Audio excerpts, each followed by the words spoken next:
My name is Carlton Bailey, and I am the People's National Party Councillor candidate for the Milk River Division in Southwest Clarendon.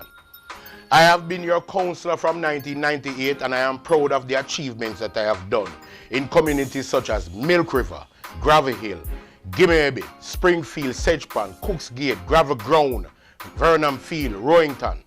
I have been proud to represent these communities over the years, and I am proud of the fact that there are projects that we have done that has enhanced the whole outlook in the communities.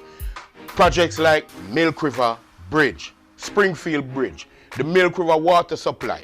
Each year we do back to school, free back to school medical. We do sports days for our schools. We try to assist in getting training for the young people within the communities, and a whole lot more. So on election day, ladies and gentlemen, I am seeking your support to once again be your councillor so that we can continue the progress in the Milk River Division.